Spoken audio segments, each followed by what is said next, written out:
मध्येच एक माझं वाचनामध्ये असं आलं होतं की चार्ली चॅपलिन, सगळ्यांना माहीत आहे चार्ली चॅपलिन म्हणजे जगातील एक उत्कृष्ट विनोदी नट. त्यांनी असं म्हटलं आपल्या मुलांना की मी अनाथ होतो, अनाथ. तेव्हा मी रस्त्यावर फिरत होतो, भुकेनी लोकांकडनं अन्न मागत होतो. अशा परिस्थितीत फिरताना सुद्धा माझ्या मनात एक गोष्ट कायम होती की मी जगातला एक उत्कृष्ट नट होणार. हे तिला त्याचा विचार त्यांनी पक्का पकडलेला होता आणि तो जगातला एक उत्कृष्ट नट झाला. लक्षात ठेवा, विनोदी नट झाला. सांगायचं मतलब की सकारात्मक विचार घेतल्याशिवाय तुम्ही तुमचा उत्कर्ष होऊ शकत नाही.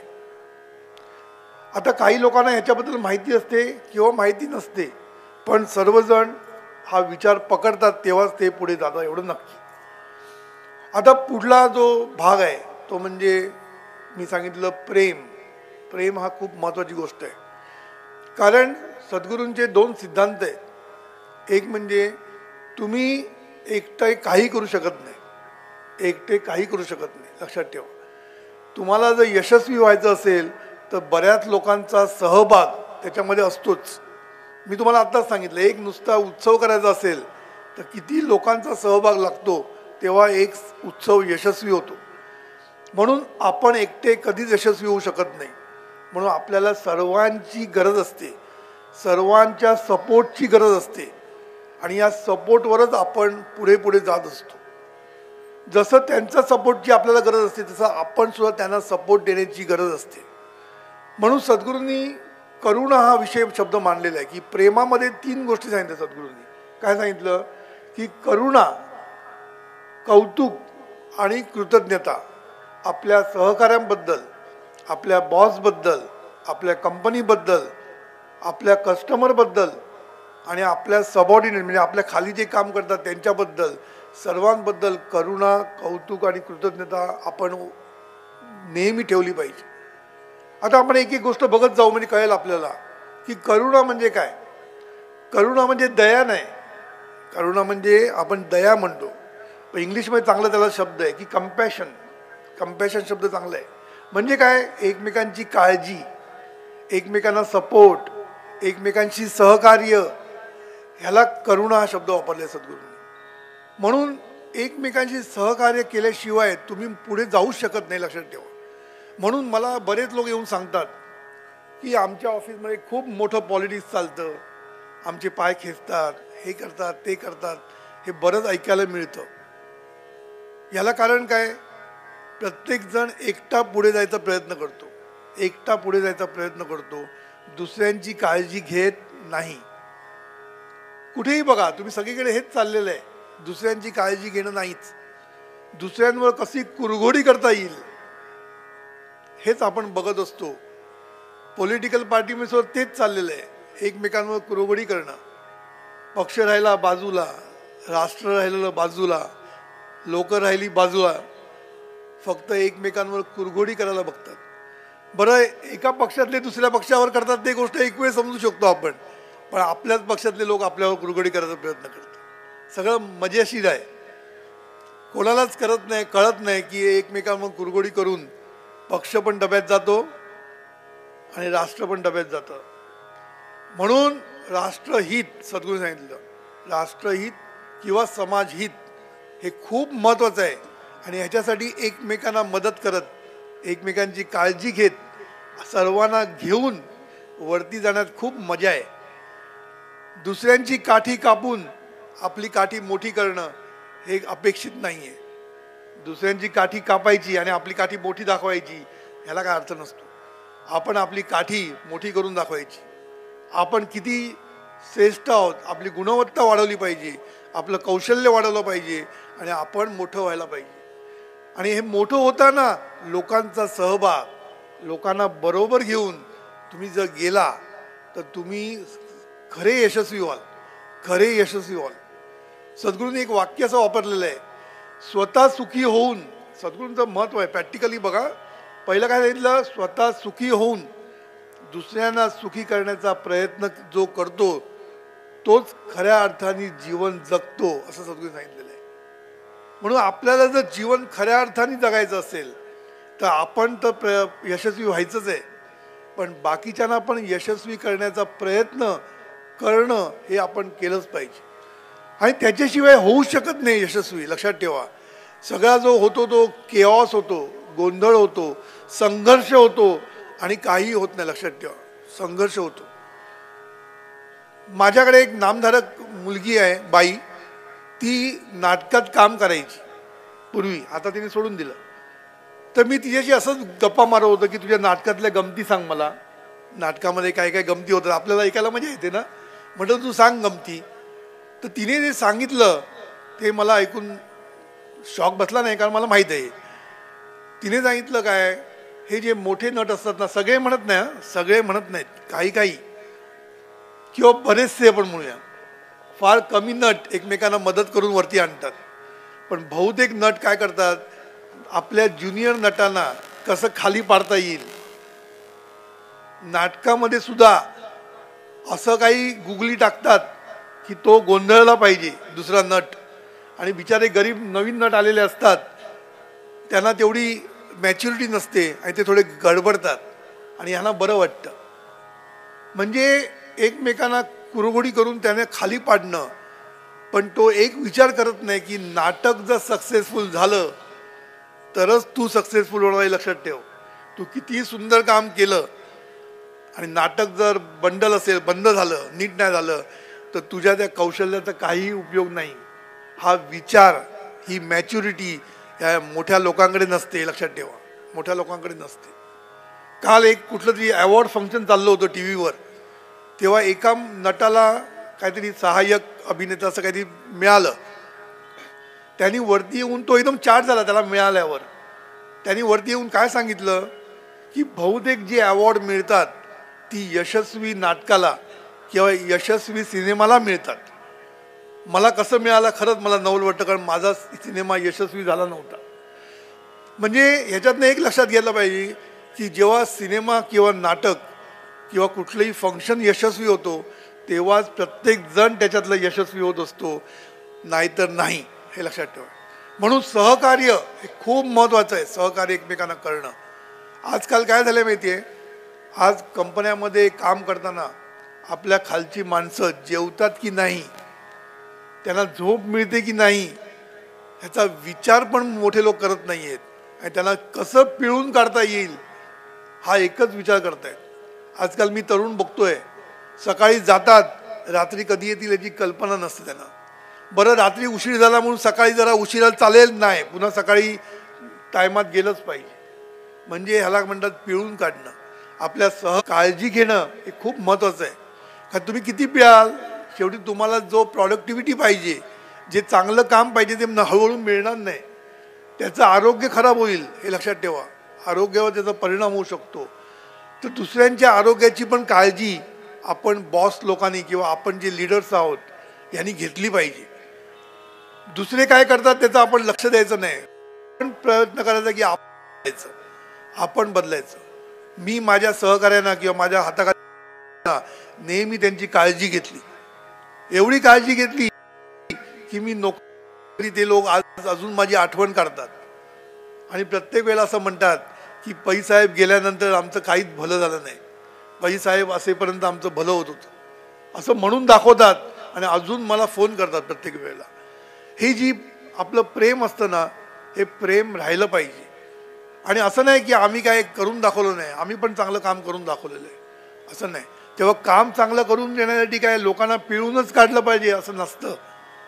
त्यामुळे एक लक्षात ठेवायचं की आपले जे सहकारी असतात किंवा आपल्या खाली जे काम करत असतात त्यांच्याबद्दल काळजी घेणं हे प्रत्येकाचं काम असतं, प्रत्येकाचं काम आहे.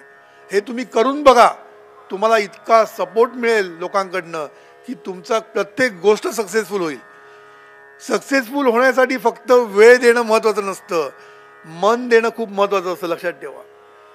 तो 8 तास की 12 तास येऊन काम किती बसतो तिकडे आणि तो कामाची प्रॉडक्टिव्हिटी किती देतो याला महत्त्व असतं. म्हणून जर मन नसेल तिकडे तर तुम्हाला जे काही पाहिजे ते मिळणार नाही, कामाची गुणवत्ता मिळणार नाही. म्हणून सद्गुरूंनी करुणा या शब्दाला खूप महत्त्व दिलेलं आहे. सद्गुरूंनी खूप विचार करून हे सगळे शब्द मांडलेले आहेत. लक्षात ठेवा. म्हणून करुणा हा महत्त्वाचा विषय आपण समजून घेतला पाहिजे. करुणेशिवाय आपण होऊ शकत नाही, कुठलीच गोष्ट यशस्वी होऊ शकत नाही. कंपनीचा उत्कर्ष व्हायला पाहिजे तेव्हा तुमचा उत्कर्ष होतो, बिझनेसचा उत्कर्ष होतो तेव्हा त्याच्या हाताखालच्या लोकांचा उत्कर्ष होत असतो. हे सगळं एकमेकांशी बांधलेलं आहे. म्हणून आपण सगळे एकदमच वरती जाऊ शकतो. तुम्ही म्हणाल देश गेला खड्ड्यात, तर मी नाही, तू पण खड्ड्यातच जाणार. कंपनी गेली खड्ड्यात म्हटलं तर तुम्ही पण खड्ड्यातच जाणार, हे लक्षात ठेवायचं. तेव्हा करुणा ही गोष्ट आपण लक्षात घेतली पाहिजे. नंतर सद्गुरूंनी दुसरा शब्द सांगितला, तो म्हणजे कौतुक. कौतुक ही गोष्ट खूप महत्वाची आहे. कौतुकानेच लोकांना प्रेरणा मिळते. प्रेरणा, काहीतरी करून दाखवण्याची प्रेरणा मिळते, काहीतरी आयुष्यामध्ये वरती येण्याची प्रेरणा मिळते. तुम्ही जेव्हा कौतुक करता दुसऱ्या लोकांचं तेव्हा ते भारावलेल्या परिस्थितीमध्ये असतात आणि ते मोठे व्हायला त्यांना फायदा होतो. म्हणून आपली मुलं असू दे, आपल्या ऑफिसमधली सहकारी असू दे, सगळ्यांचं कौतुक करायला शिका. कौतुक करण्यामध्ये आपण नेहमी मागे असतो, आपण ब्लेम करण्यामध्ये पुढे असतो, लोकांचं वाईट कसं सांगता येईल ह्याच्यामध्ये आपण पुढे असतो. मुलांचं पण, मुलांनी जे काही नाही चांगलं करत त्याच्याबद्दल आपण लोकांना सतत सांगत बसतो आणि त्याचं जे चांगले गुण आहेत त्याच्याबद्दल आपण बोलत नाही. म्हणून कौतुक म्हणजे खोटं कौतुक नाही. इंग्लिशमध्ये 2 शब्द आहेत, ॲप्रिशिएशन आणि फ्लॅटरी. मी फ्लॅटरी सांगत नाही, उगीच खोटं कौतुक करायचं, चढवायचं त्याला म्हणतात, चढवायचं. तर चढवण्याचं काम करू नका कोणाला, कारण चढवायला लागलं की समजायचं की तो खाली पडतोच. मग तुम्ही त्याला कौतुक करा. कौतुकाने एक मोठी प्रेरणा मिळते, शक्ती मिळते, ऊर्जा मिळते प्रत्येकाला. आणि ही ऊर्जा तुम्ही देणं गरजेचं आहे प्रत्येकाला. मग ते तुमच्या घरचं लोक असू दे किंवा बायको असू दे किंवा आई असू दे, प्रत्येकाला कौतुकाची गरज असते. तुम्ही कौतुक करूनच बघा, त्याच्या चेहऱ्यावर जे समाधान, एक हास्य येतं, ते खूप वेगळंच असतं. सद्गुरू नेहमी म्हणतात की जेवायला बसल्यानंतर जर चांगलं झालं असेल तर जरा बोला ना बायकोला, काय छान झाली आमटी. वाईट झालं की मात्र नक्की सांगतो, बरी झाली नाही, आज बरोबर झाली नाही, लक्ष कुठे होतं. पण जेव्हा चांगली होते, चांगली जेव्हा होते म्हणजे नेहमीच चांगली होत असते, तेव्हा आपण टेकन फॉर ग्रँटेड आणि आपण कधीच त्याला म्हणत नाही की बाबा चांगली झाली आहे. म्हणून सद्गुरू नेहमी म्हणतात की तुम्हाला घरी चांगल्या रीतीने राहायचं असेल, महातारे म्हणजे म्हातारे, आम्ही म्हातारे म्हणत नाही आमच्या जीवनविद्या मिशनमध्ये, महातारे. ते म्हातारे आहेत ना, घरी सुनेला मुलांना आवडले पाहिजे. कधी आवडतील? तुम्ही जरासं कौतुक केलं तर. तुम्ही जर सुनेला म्हटलं काय केलंय, मीठ नीट घालता येत नाही, हेच काय तुझ्या आईने शिकवलं, झालं. ती काय म्हणणार, थेरडा लवकर मिळाला तर बरं, थेरडा पदवी मिळणार, पदवी देतात लगेच, थेरडा. आणि हेच जर तुम्ही जर सांगितलं, सुनबाई खूप सुंदर झाली आहे, फक्त मला थोडं मीठ जास्त लागतं, थोडं घालशील, मामनजी आणते हा, मी दोन्हीची पदव्या बदलल्या. मग तुम्हाला मामनजी व्हायचंय की थेरडा व्हायचंय हे तू ठरव, कारण तूच आहेस तुझ्या जीवनाचा शिल्पकार. हे कौतुक करण्यासाठी आहे ना, चांगलं बघता आलं पाहिजे. ही दृष्टी आहे, सद्गुरूंनी दृष्टी दिलेली आहे. आपल्याकडे चांगलं बघण्याची दृष्टी नाही आहे. सांगायचा मुद्दा काय, कौतुक तुम्ही कोणाचंही करा, घरी तुमच्या मुलांचं पण लक्षात ठेवा. आपल्याकडे बायका ज्या मुलांशी वागतात ना, मी बघतो, फक्त ओरड, अभ्यास कर, हे करत नाही, ते करत नाही, असं करून तुमची मुलं कधीच चांगली होणार नाही. लक्षात ठेवायचं, मुलांना कौतुक करत करत डोस पाजले पाहिजे. लक्षात ठेवा, डोस पाजायचेच, पण कौतुक करत. पहिल्यांदा कौतुक करायचं, काय टॉप केलंस तू, सुंदर, हे ते असं बोलायचं, आणि मग त्याला चांगला डोस द्यायचा की मग तो ऐकतो. कारण काय असतं माहिती आहे, तुम्ही जेव्हा लोकांना एक सगळे बोल लावत असतात ना, तेव्हा लोक तुमचं ऐकणं बंद करतात. सिंपल असतं, साधी सायकॉलॉजी आहे. मला तर कोण एकसारखं बडबड करत राहिलं ना, कधी कधी बायका अशा करतात, नवऱ्याला बडबड करत असतात, तर नवरे आल्यानंतर घरी कंटाळलेले असतात, ते फक्त 2 कान उघडे बंद करता येत नाही म्हणून उघडे ठेवतात, पण ते लक्षात देत नाही बडबड किती बडबडायचं ते. त्यामुळे काय होतं माहिती आहे, तुम्ही बोललेलं इफेक्टिव्ह होतच नाही. कारण तुम्ही बोलता तो ऐकतच नाही, कारण त्याला माहिती आहे आई वडील हेच बोलणार, दुसरा उद्योग नाही आई वडिलांना, त्यांना तसंच वाटतं ना. त्यामुळे त्यांना आपल्याकडे त्यांचं लक्ष वेधून घेतलं पाहिजे. हे लक्षात ठेवा, खूप महत्त्वाची सायकॉलॉजी आहे कोणाची. तुम्हाला जर कोणाला काही सांगायचं असेल तर त्याचं लक्ष वेधून घेतलं पाहिजे आपण. तो ऐकलं पाहिजे, त्यांनी तरच फायदा होईल ना तुमच्या. मग तो ऐकेल कधी, त्याला प्रवृत्त केलं पाहिजे ऐकण्यासाठी, तयारी केली पाहिजे. तयारी केल्याशिवाय आपण बाहेर जात नाही की नाही, तसं त्याला तयार केलं पाहिजे. तयार कसं करायचं, कौतुकाने थोडंसं कौतुक करत करत मग तो लक्ष देतो. हां, पहिल्यांदा तर तुम्ही काय बोललं लक्षात नसतं याचं, पण जेव्हा कौतुक करतो ना तेव्हा लगेच तो उठून बसतो, कळलं ना. आणि एकदा उठून बसला की त्याचं लक्ष तुमच्याकडे असतं आणि मग तुम्ही जे काही सांगाल तो नीट ऐकेल, लक्षात ठेवा. म्हणून कौतुकाचं महत्त्व खूप आहे हे लक्षात ठेवायचं. पण आपण एकमेकांचं कौतुक करत नाही, एकमेकांना क्रेडिट देत नाही. मी अशी माणसं बघितले. नेतृत्व आहे ना, नेतृत्वाचं खरा गुण काय असतं माहिती आहे, आपल्या सहकाऱ्यांचं कौतुक करणं हा नेतृत्वाचा मोठा गुण आहे, लक्षात ठेवा. नाहीतर नेतृत्व कधीच सक्सेसफुल होणार नाही. आम्ही हे उत्सव होतो ना, आमचा उत्सव, तेव्हा आमचा एक प्रोग्राम असतो नेहमी. सगळ्या कार्यकर्त्यांना बोलून आमचे परब साहेब त्यांना कौतुक करत असतात, प्रत्येकाचं काय काय चांगलं केलं हे माझ्यासमोर सांगत असतात. कारण प्रत्येकाला असं वाटत असतं की आपलं कौतुक व्हावं म्हणून. हे सगळं आम्ही का करतो, कारण कार्यकर्ते एवढे काम करत असतात, त्यांना 1-2 गोड शब्द ऐकले त्यांना भरून पावतो, लक्षात ठेवा. त्यांना आणि काय नको असतं. आमच्याकडे जे कार्यकर्ते करतात ना काम, त्यांना एका पैची पण अपेक्षा नाही आहे. ह्या पैना पण एका पैची अपेक्षा नाही आहे आणि कार्यकर्त्यांना पण एका पैची अपेक्षा नाही आहे. त्यामुळे त्यांना फक्त काय पाहिजे असतं, 1-2 गोड शब्द वापरले बरं वाटतं त्यांना, आणि कार्याला त्यांना उत्साह येतो. म्हणून माझ्या बायकोचं एक वाक्य होतं मिलनचं, क्रेडिट लाटायचं नसतं, क्रेडिट वाटायचं असतं, हे लक्षात ठेवायचं. हे खूप सुंदर वाक्य मला आवडलं होतं.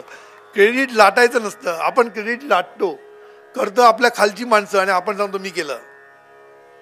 ऑफिसमध्ये पण असंच असतं, जाऊन वरच्या साहेबाला सांगणारे लोक वेगळे असतात आणि ते सांगताना खालच्या लोकांची नावं घेत नाहीत कधीच. पण काही लोक असतात आमच्या जागी, ते दुसऱ्यांची नावं घेऊनच सांगतात. पण त्याचं ॲप्रिशिएशन त्याचं पण होतं, लक्षात ठेवा. कारण शेवटी मोठे बॉस असतात ना, ते पण तुम्हाला ऑब्झर्व करत असतात तुम्ही काय बोलतात, कारण त्यांना सगळी माहिती मिळत असते. कोणी केलं हे त्यांना पण माहीत असतं, पण तो तुमच्यावर लक्ष ठेवून असतो. आमचे सेक्रेटरी आनंद राणे हे जनरल मॅनेजर आहेत एका मोठ्या कंपनीमध्ये, इंटरनॅशनल कंपनीमध्ये. ते जीवन विद्या मिशनमध्ये असल्यामुळे त्यांना कृतज्ञता ही खूप चांगली जमलेली आहे. त्यांनी काय केलं, एक मोठं काम त्यांच्या ऑफिसमध्ये सक्सेसफुल झालं, खूप मोठं काम सक्सेस झालं. त्यांनी आपल्या बॉसला एक ईमेल पाठवला आणि त्या ईमेलमध्ये त्यांनी सगळे आपल्या खालच्या लोकांची नावं घेतली.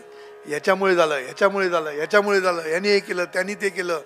आपलं नाव कुठेही घेतलं नाही आणि त्यांनी ईमेल पाठवून दिला. तो त्याच्या बॉसनी त्याच्या चेअरमनला पाठवला, कारण ते मोठं काम होतं, सक्सेस झाला होता. टॉप लेवलच्या बॉसनी आनंद राणेला ईमेल पाठवला की मला तुझं एक खूप आवडलं, तुझं नाव कुठेही घेतलं नाही आहे. खरं म्हणजे या सर्वाला कारणीभूत तू होतास, पण यात तुझं स्वतःचं नाव कुठेही न घेता सगळ्या सहकाऱ्यांचं नाव घेऊन त्यांना तू क्रेडिट दिलं, ह्या तुझा मोठेपणा आहे असं म्हणून त्यांनी ईमेल पाठवलं त्याला. ही मोठी माणसं उगीच मोठी होत नसतात, लक्षात ठेवा. त्यांचं पण लक्ष असतं सगळीकडे. ही मोठी होतात ना, त्यांना माहीत असतात, त्यांना सगळं माहीत असतं की कसे लोक वागतात ते, आणि ते प्रत्येकाला मेजर करत असतात, बघत असतात काय करतात ते. म्हणून आपली उंची वाढवायची असेल, आपली जर उंची वाढवायची असेल तर आपण आपल्या सहकाऱ्यांची उंची वाढवली पाहिजे, तरच आपली उंची वाढते, लक्षात ठेवा. म्हणून कौतुक करण्यामध्ये चिक्कूपणा करू नका. आपण कौतुक करण्यामध्ये खूप चिकू असतो. आपल्याला कौतुक करणं म्हणजे कुठेतरी आपलं कमीपणा असं वाटायला लागतं. कमीपणा नसतो, लक्षात ठेवा, कमीपणा कुठेच नसतो. म्हणून कौतुक करण्यात मागे राहू नका. आणि तिसरी गोष्ट सगळ्यात महत्त्वाची सांगितली ती म्हणजे कृतज्ञता. मग मी आभार शब्द वापरला. आभार हा भार नाही, मी मगाशी म्हटलं हा भार नाही आहे, उलट सगळा भार उतरतो खाली. तुम्ही जेव्हा कृतज्ञता व्यक्त करता सगळा भार खाली उतरतो, आपला दोघांची डोक्यातला उतरतो. म्हणून कृतज्ञतेला खूप महत्त्व आहे. म्हणून सद्गुरूंनी सांगितलं कृतज्ञता तुम्ही व्यक्त करा. कोणाची? आपल्या सहकाऱ्यांची, आपल्या खालच्या माणसांची, आपल्या बॉसची, आपल्या कंपनीची, आपल्या कस्टमरची, सर्वांची कृतज्ञता व्यक्त केली पाहिजे. आणि ही जर कृतज्ञता तुम्ही व्यक्त केली तर तुमच्या उत्कर्षाला म्हणजे 4 चांद लागतील. लक्षात ठेवा, 4 चांद लागतील. करून बघा. सगळ्या गोष्टी ह्या करून बघण्यासाठी आहेत. ह्या वाटतात आदर्शवादी पण आहे वास्तववादी. लक्षात ठेवा, कारण ह्याच्यातनंच तुमची प्रगती होऊ शकते. आता कृतज्ञता व्यक्त करणं हे खूप महत्त्वाचं आहे. आणि आपण आपल्या कंपनीची कृतज्ञता कधीच व्यक्त करत नाही. आपल्या डोक्यात पण येत नाही कंपनीची कृतज्ञता व्यक्त केली पाहिजे. कारण काय, नोकरी चाललेली आहे, पगार वेळेवर येतो आहे, सगळं काही छान चाललेलं आहे. कोणाच्या डोक्यात येत नाही की ही कंपनीमुळे मी आज मोठा झालो आहे, आज माझा फ्लॅट आहे, माझी गाडी आहे, माझं हे आहे, माझी मुलं चांगली शिकत आहेत मोठ्या स्कूलमध्ये, हे सगळं कंपनीमुळे आहे. हा विचार पण आपल्या डोक्यात येत नाही. ते म्हणा तुम्ही असं कसं म्हणतात? मी अनुभव घेऊन सांगतो तुम्हाला. मी एका मोठ्या कंपनीत गेलो होतो. CEO आणि डायरेक्टर्स लोक बसले होते माझ्यासमोर. फक्त 30 माणसं बसली होती. आम्ही फुल 1 डेचा कोर्स घेतला होता, एन्जॉय स्ट्रेस म्हणून. आम्ही कोर्स घेतो कॉर्पोरेट लोकांसाठी, मॅनेजर्स आणि वरच्या लेवलसाठी. फक्त CEO, डेप्युटी CEO आणि डायरेक्टर्स लोक बसले होते. आणि त्यांना मी हा प्रश्न विचारला की तुमच्यापैकी किती लोक कंपनीची कृतज्ञता व्यक्त करतात? एकाचाही हात वरती नाही आला. जर डायरेक्टर्स आणि CEO लेवलच्या लोकांची ही तऱ्हा, तर बाकीच्या लोकांची काय तऱ्हा असेल विचार करून घ्या. पण त्याच्यामध्ये मला एक आवडलं. डेप्युटी CEOनी आमचे आभार मानताना सांगितलं की आज तुम्ही आमच्या डोळ्यात अंजन घातलं. अंजन आम्हाला कळून चुकलंय की अरे आज मी सगळी मजा मारतोय, हे सगळं कंपनीच्या जीवावर मारतोय, तर मी कंपनीची कधी कृतज्ञताच व्यक्त केली नाही, कधी व्यक्त करावी असं मला वाटलं पण नाही. आणि त्यांनी सर्व आपल्या लोकांना सांगितलं उद्यापासून सकाळी उठून पहिल्यांदा कृतज्ञता व्यक्त करा. ही साधना आहे. लक्षात ठेवा, कृतज्ञता ही साधना आहे. रोज सकाळी उठून करा. साध्या साधना करा. आपण बाकीच्या गोष्टी भरपूर करतो पण ह्या गोष्टी आपण करत नाही. सकाळी उठून कृतज्ञतेची साधना केलीच पाहिजे प्रत्येकाने. बघा तुमच्या आयुष्यामध्ये काय फरक पडतो ते. आपल्या सुरुवातच करा परमेश्वरांची, सद्गुरूंची, आपल्या आईवडिलांची, आपल्या बायकोची, आपल्या मुलांची पण. मुलांची तुम्ही म्हणा मुलांची काय, मुलांनी आमची केली पाहिजे, चुकीचं आहे. विठ्ठल कामतनी एक वाक्य लिहिलेलं आहे, आपल्या बँड्राच्या इकडे लिहिलेलं आहे मोठं. काय लिहिलं आहे? बाईला आई बनवतं ते मूल बनवतं. लक्षात ठेवा, मूल बाईला आई बनवतं. ह्याचा विचार कोणी केलाय? कोणी?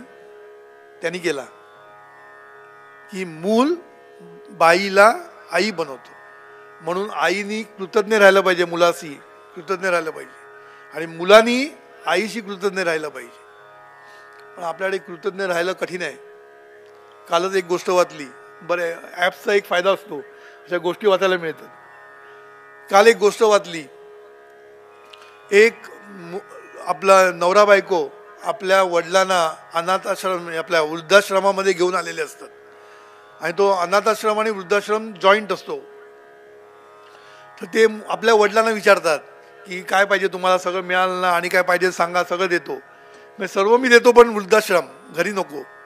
समजलं ना?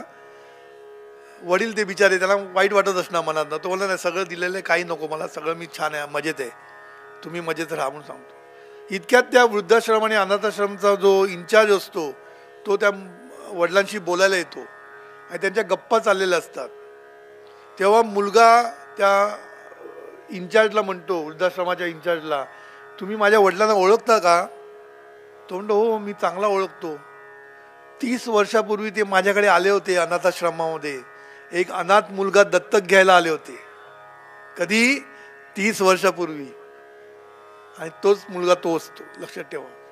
म्हणजे सांगायचा मुद्दा काय की त्या अनाथ मुलाला घेऊन आले होते, त्या आपल्या आईबाबाची कृतज्ञता पण त्याला नाही आहे. अशी माणसाचा उत्कर्ष कधी होत नाही, आणि झाला तरी त्याला सुख कधी मिळत नाही, लक्षात ठेवायचं. कारण उत्कर्ष म्हणजे पैसा मिळेल भरपूर, पण सुख कधीच मिळणार नाही, लक्षात ठेवा. म्हणून आई वडिलांची कृतज्ञता व्यक्त करणं खूप गरजेचं आहे. आणि व्यक्त करणं म्हणजे काय, चांगलं वागणं, नाही तर नुसतं कृतज्ञता साधणं, बाकीच्या वेळेला काही नाही, असं नाही चालत. आई वडिलांची कृतज्ञता पहिली, आपल्या बायकोची कृतज्ञता, बायकोनी नवऱ्याची कृतज्ञता, आपल्या घरातल्या प्रत्येक माणसाची कृतज्ञता व्यक्त केली पाहिजे. मग ती आपल्या घरची बाई असू दे किंवा दाई असू दे किंवा ड्रायव्हर असू दे, प्रत्येकाची कृतज्ञता व्यक्त केली पाहिजे, लक्षात ठेवा. हा कृतज्ञता एक मोठी शक्ती आहे. ही शक्ती तुमच्याकडे तुम्हाला शक्ती देते, तुम्हाला ऊर्जा देते. कृतज्ञता हा चुंबक आहे, लक्षात ठेवा. चुंबक तुम्हाला जोडतो, माणसाला जोडतो, आणि माणसं जेव्हा जोडली जातात तेव्हाच तुमचा उत्कर्ष होतो, हे लक्षात ठेवा. तुमची जेवढी माणसं तुम्हाला जोडली जातात तेवढा तुमचा उत्कर्ष जास्त, हे लक्षात ठेवायचं. ईश्वरा सर्वांना चांगली बुद्धी दे, आरोग्य दे, सर्वांना सुखात आनंदात ऐश्वर्यात ठेव. सर्वांचं भलं कर, कल्याण कर, रक्षण कर, आणि तुझे